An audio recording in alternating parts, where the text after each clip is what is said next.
Mesdames, Messieurs, bonsoir. Merci de nous rejoindre dans Total Chan, l'émission quotidienne qui vous accompagne depuis le début du championnat d'Afrique des Nations dans sa 5e édition qui se joue ici au Maroc. Cette émission est tournée depuis le quartier général de la Confédération africaine de football. Dans un instant, nous allons parler des quarts de finale de ce Chan, version 2018, avec la qualification du Maroc et du Soudan. Ce sont des équipes du groupe A qui se retrouvent en demi-finale. Retour sur le match du Maroc qui a joué contre la Namibie ici au stade Mohamed V de Casablanca. Et puis dans cette même émission, nous allons parler de la Guinée avec l'appel à candidature lancé par la Fédération guinéenne de football pour succéder à Kamfouri. L'AP Bangoura limogé en marge du Chan après sa défaite contre le Maroc. Et pour cela, nous recevons cet après-midi Mohamed Laminba de 6 Médias. Bonsoir. Bonsoir Alassane et bonsoir à tous. Bienvenue dans cette émission. Merci, c'est toujours deuxième passage. C'est toujours avec un immense plaisir que je viens chez vous. Mesdames, Messieurs, tout de suite, on se retrouve juste après cette courte pause. Une nouvelle fois, merci de nous rejoindre avec le sponsoring de GBM et une production de Nuscom, Mohamed Balamine. Le chant se poursuit, nous sommes à l'étape des quarts de finale, c'est-à-dire que nous ne sommes pas loin de la fin. Il y avait deux affiches au programme hier. Le Maroc a joué contre la Namibie, la Zambie était opposée au Soudan. On va parler de ce match. Maroc-Namibie, vous étiez au stade Mohamed V de Casablanca. C'est le Maroc qui s'est imposé 2-0. Oui, tout à fait. Logiquement donc, cette très belle équipe marocaine a réussi à s'imposer. On s'y attendait quelque peu, tant cette équipe a fait preuve de solidité, de maturité, d'expérience et de cohésion depuis le début de cette compétition. Des Marocains qui ont été maîtres de leur sujet de bout en bout. On n'aura pas vu cette équipe namibienne qui n'aura pas montré grand-chose dans cette rencontre. Elle s'est contentée de défendre et de maintenir son bloc équipe assez bas, mais on connaît cette équipe. Et la conséquence, c'est prendre 2 buts sans pouvoir réduire l'écart afin d'espérer dans cette rencontre. Si vous avez raté, mesdames et messieurs, ce match sur vos différentes chaînes de télé, je vous propose là un résumé de la rencontre avec Alpha Madi Touré qui était au stade Mohamed V de Casablanca.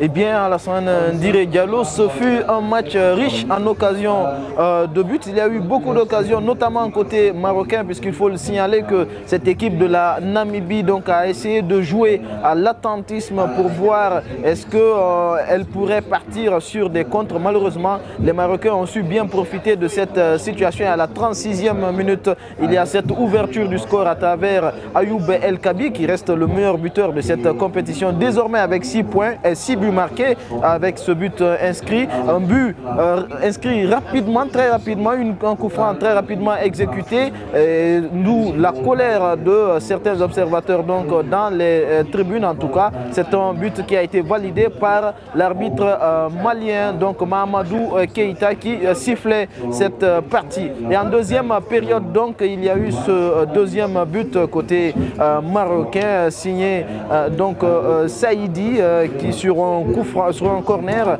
et le Marocain donc qui double la mise. Pendant ce temps, Kemouine, l'attaquant namibien, avait l'occasion de réduire le score, mais Mahamadou Keïta n'accorde pas donc ce but inscrit par l'attaquant malien, l'attaquant namibien, et finalement le score va en rester là, 2-0 pour cette formation marocaine qui va rencontrer très certainement le vainqueur de la rencontre Congo-Libye. C'était là Alpha Madi Touré au stade Mohamed V de Casablanca. Mohamed Laminba, on l'a vu avec Alpha Madi Touré. Il y a un homme qui s'est illustré une nouvelle fois dans ce match, c'est El Kabi. On le rappelle, c'est lui qui avait expulsé la Guinée, si on peut l'appeler comme ça, contre le Maroc 3-1, score final face à cette équipe dirigée à l'époque par la paix. Oui, il est en réussite, ce garçon. C'est une belle surprise pour le Maroc et pour tous les observateurs de ce championnat d'Afrique des Nations. Marquer 6 buts en 4 rencontres, il faut le faire. C'est un garçon qui n'était pas très connu il y a peu, qui évoluait même en 2e division. Là, il vient de signer dans un club de 1re division. Donc, on est allé le chercher là et il est vraiment en train d'éclore et de surprendre tout son beau monde. N'oublions pas qu'il y a la Coupe du Monde en perspective. Surtout que ce match a été joué joué sous les regards d'Hervé Renard. Hervé Renard qui est là, qui est présent depuis le début de cette compétition et qui suit les performances de ces garçons-là. Je pense qu'en jouant cette compétition, ils ont à cœur de faire partie de cette liste d'Hervé Renard pour la Coupe du Monde. Les places seront chères. Il y a 2 ou 3 qui peuvent peut-être prétendre intégrer cette équipe. El Kabi en fait partie, Ben Sharki, la star de l'équipe également, mais surtout Badr... Agref aussi, ce défenseur qui a commencé cet après-midi, disons hier, sur le banc de touche.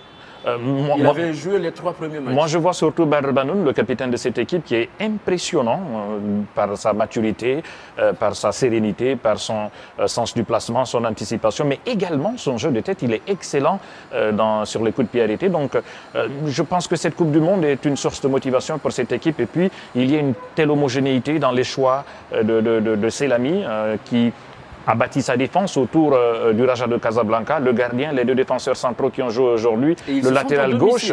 Effectivement, ce sont tous des joueurs du Raja, donc il y a une telle complémentarité. Et même devant, sur les côtés, effectivement, ils tiennent compte des joueurs qui évoluent ensemble dans le club et ça fait une très belle équipe. Donc en gros, c'est une victoire logique en tout cas du Maroc. Si vous parlez d'El Kabi, je vais vous donner une stat. El Kabi qui bat un record en marquant ce but contre le Soudan. L'ouverture du score, il est désormais à 6 buts. Le record était détenu par un Zambien. C'était lors de la première édition en 2009. Donc du coup, le Maroc est en demi. El Kabi qui bat un record. Alors, pendant ce temps, la Namibie, c'était une équipe surprise. Tous les observateurs parlaient de surprise. Mais là, la Namibie qui se loupe face au Maroc. Est-ce qu'on peut dire le manque de championnat du côté de la Namibie a pesé dans cette rencontre? Évidemment, vous l'avez dit. Déjà que c'est une équipe qui n'était pas attendue. Elle a joué un sous-régime en phase de poule. Elle a réussi donc à se qualifier dans un groupe assez difficile. Mais n'oublions pas que ça fait quelques mois que le football ne se joue pas en Namibie. Donc c'est déjà une anomalie que cette équipe se qualifie en quart de finale. Là, on a vu que physiquement, elle a accusé le coup face à une très belle équipe mauritanienne qui a souvent l'habitude d'avoir ses adversaires à l'usure. Il y a tellement d'expérience, tellement de malice, tellement de savoir-faire et de qualité technique dans cette équipe marocaine que c'était injouable pour les pauvres Namibiens. La Namibie qui avait marqué un but en seconde période, mais le but n'a pas été accordé. On va faire le point d'ailleurs avec Richard en conférence de presse d'après-match. Les 2 entraîneurs étaient face aux hommes de médias. Voici ce qu'on peut retenir. À l'issue de cette conférence de presse, le coach Manetti, le coach namibien Manetti, a dit ne pas être déçu de la prestation de ses joueurs et pense que c'est une bonne étape pour de prochaines séances. Je pense que ce soir, nous n'avons pas travaillé. Nous avions besoin de quelque chose d'extraordinaire et pour notre équipe, ça n'a pas été le cas. C'était une espérance pour nous de se qualifier, mais nos joueurs ne doivent pas baisser la tête pour ça, parce que nous nous sommes qualifiés contre toute attente. Nous sommes venus ici, personne n'a parié sur nous dans le groupe et nous avons pu nous qualifier.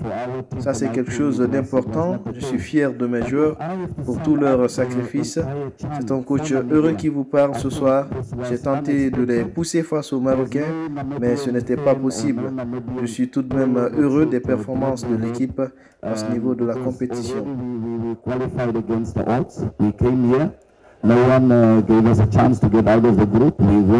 Quant à Jamel Selami, le coach marocain, il dit que son équipe a fait le jeu et est prête pour aller gagner ce CHAN 2018.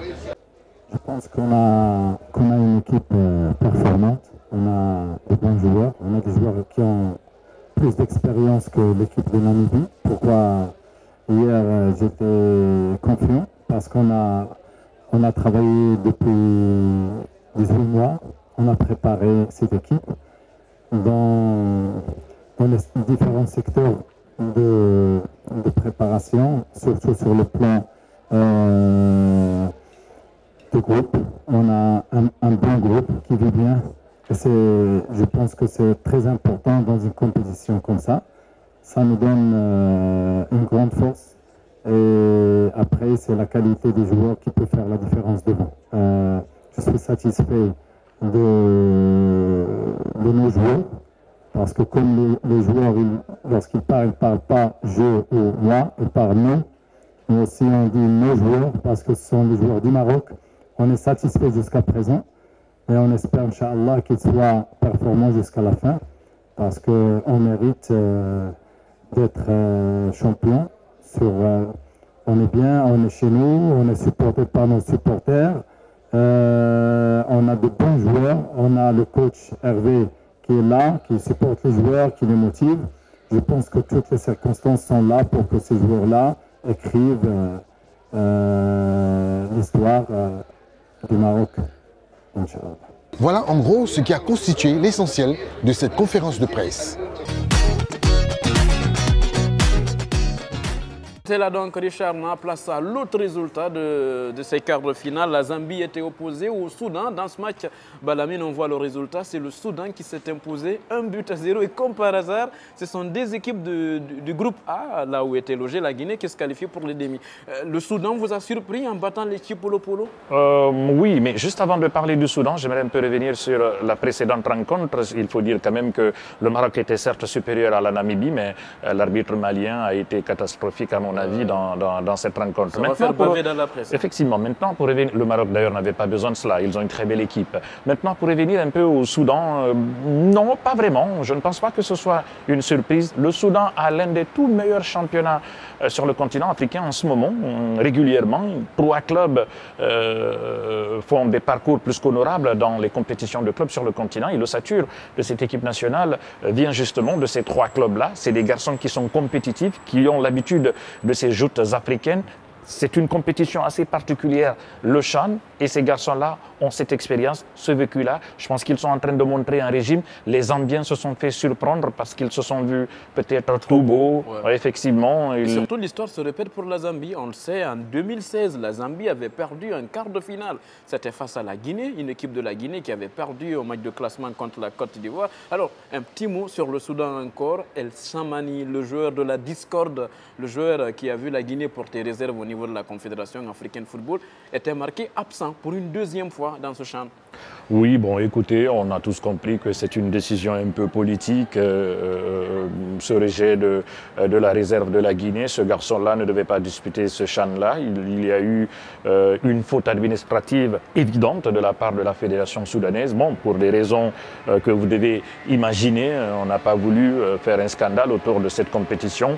On a vu nous-mêmes tous les documents. Le TMS du garçon a été vérifié à 15h, avant le coup d'envoi. 29 à 1 minute du coup d'envoi. Donc logiquement, ce garçon n'était pas qualifié. Preuve en est, il est déjà rentré en Libye et il est avec son nouveau club. Il n'est pas là. De Tripoli. Effectivement, oui. Alors, mesdames, messieurs, pendant ce temps, je vais vous donner le programme des rencontres qui vont se jouer cet après-midi. Le Nigeria sera opposé à l'Angola et le Congo va affronter l'équipe de la Libye. Et pendant ce temps, je vous montre cette image. Vous le voyez à l'écran.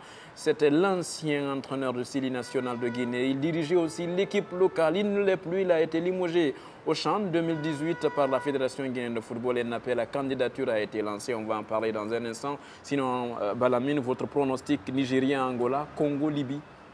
Je pense que le Nigeria est en train de monter un régime et qu'ils ont les moyens de passer le cap angolais. Ils ont beaucoup plus d'expérience, ça c'est évident, il faut le dire. Maintenant, attention, c'est une compétition qui souvent nous réserve des surprises, mais logiquement, je vois le Nigeria se qualifier. Libye-Congo? Libye-Congo, par contre, c'est assez ouvert dans cette rencontre, même si je mettrais plutôt une pièce sur cette équipe libyenne. Je ne sais pas pourquoi. Elle m'est sympathique, effectivement, et je pense qu'il y a là également, à l'image du Soudan, 2-3 clubs qui sont régulièrement présents sur les compétitions continentales. N'oublions pas que c'est l'ossature également de l'équipe nationale qui avait battu la Guinée au match après une victoire, disons, étriquée à Conakry. Des garçons qui se connaissent très bien, qui sont complémentaires, on va dire. Il y a des automatismes, ils ont l'habitude tout le temps, même s'ils ne font pas d'excellents parcours avec les A. N'oublions pas que la Libye a remporté le CHAN. Oui, la Libye a une édition du CHAN, donc Nigeria-Angola, Congo-Libye, c'est à suivre dans les prochaines heures, mesdames, messieurs. À l'issue de ces deux rencontres, nous allons connaître l'affiche des demi-finales. Pour le moment, c'est le Maroc et le Soudan qui sont qualifiés pour les demi. Parlons à présent de la Guinée, avec l'appel à candidature lancé par la Fédération guinéenne de football, histoire de recruter un sélectionneur pour l'équipe nationale.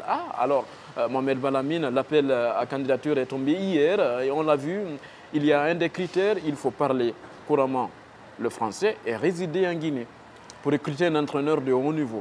Oui. Et ils ont jusqu'au 15 février pour postuler. C'est justement là que Je ne suis pas d'accord. C'est vrai que la fédération a rapidement lancé cet appel à candidature, comme M. Antonio Soares nous l'avait promis ici avant son départ pour Conakry. Il avait promis de diligenter ça rapidement. C'est ce qu'il a fait. Maintenant, le délai... C'était même prévu que l'appel soit lancé lundi. Lundi, effectivement. Ça a été et ça a été avancé, effectivement. Mais donner jusqu'au 15 février, pour moi, c'est trop. On aurait pu donner juste une semaine. On sait qu'il y a des candidatures. Les intéressés ont déjà commencé à se manifester. Il faut aller rapidement, parce qu'à mon avis, il fallait en finir en une semaine. Choisir le coach, le nommer pour qu'il ait le temps de travailler. Il y a une journée FIFA qui arrive quand même au mois de mars, ne l'oublions pas. Il a besoin de temps pour rebâtir une équipe parce que c'est un nouveau coach qui arrive. Il doit faire pratiquement le tour de l'Europe pour aller contacter, discuter avec les joueurs, faire l'inventaire des joueurs sélectionnables dans le Sili. Et je pense que ça risque d'être assez juste pour lui. Donc vous pensez que 15 février, c'est une date très proche. Et pourtant, parce que la Fédération guinéenne de football souhaiterait que le Sili joue une journée FIFA qui est prévue au mois de mars. Et justement, il fallait lui donner suffisamment de temps pour pouvoir bâtir cette équipe. Une semaine, ça aurait été suffisant, à mon avis, pour nommer un coach et lui permettre, lui donner peut-être 3-4 semaines pour aller travailler. Dans les prochaines semaines, nous serons soutiens, mesdames, messieurs. Vous n'allez pas du tout rater dans nos prochaines émissions avec une production de Newscom qui va remplacer Kamfouri Lapé Bangoura. On ne le sait pas pour le moment. On ne connaît pas encore l'identité de ces coachs qui se sont manifestés. Les dossiers de candidature ne sont pas encore, en tout cas, dévoilés par la Fédération guinéenne de football, mais on ne va pas tarder peut-être à le savoir. C'est Total Chan que vous suivez, mesdames, messieurs, avec Mohamed Balamine de 6 Médias que nous avons ce soir. Alors Balamine, avant de vous quitter, un petit mot sur l'organisation de ce Chan. On sait que le Maroc est candidat pour la Coupe du Monde 2026. Mais déjà, si je vous demandais une note sur 10 sur l'organisation de ce Chan. Excusez-moi. Je pense que le Maroc est en train de réussir son organisation. Vous voyez vous-même qu'il y a des infrastructures de qualité, les moyens de communication, de télécommunication, de déplacement entre les villes marocaines sont assez bien huilés. La gratuité des trains. La gratuité des trains, je pense que c'est une très belle répétition pour le Maroc qui envisage d'organiser une CAN avant la Coupe du Monde 2026. Je ne sais comment ils vont s'y prendre. Ça peut être trop gourmand. Oui, cela suscite d'ailleurs beaucoup d'interrogations quand on sait qu'il y a une pression forte sur le Cameroun et que l'on prête une volonté à Madama de retirer la CAN au Cameroun pour la donner au Maroc avec l'EGJA qui prend une importance incroyable au sein de la Confédération africaine de football. Tout cela suscite énormément d'interrogations. Maintenant, sur la capacité du Maroc à organiser la compétition, je pense qu'ils peuvent parce qu'ils vont percevoir ça comme un défi et on connaît le roi de ce royaume chérifien, on connaît quand il a envie de quelque chose, il se dote des moyens et je pense que le Maroc peut le faire même si encore une fois ça va être une nouvelle formule avec 48 nations, c'est pas évident pour un pays comme le Maroc qui depuis je crois 88 n'a pas organisé une compétition majeure sur son continent, dans ce pays pardon. Alors la note sur 10 sur le Chan, l'organisation du Chan. Bah écoutez, aucune organisation n'est parfaite, mais je mettrais bien un 8,50 sur 10. Alors 8,50 sur 10 sur l'organisation du Chan. On va vous retrouver peut-être en 2023 pour vous demander aussi une note sur 10 sur l'organisation de la CAN 2023 par la Guinée. Bah pourquoi pas. Pourquoi pas. Alors, à moins que... À moins que... On ne sait jamais. Avec Ahmad, on ne sait jamais. Mesdames, Messieurs, vous l'avez donc compris, c'était là avec Mohamed Balamine du groupe 6 Médias. Nous vous disons merci, on espère vous retrouver très prochainement.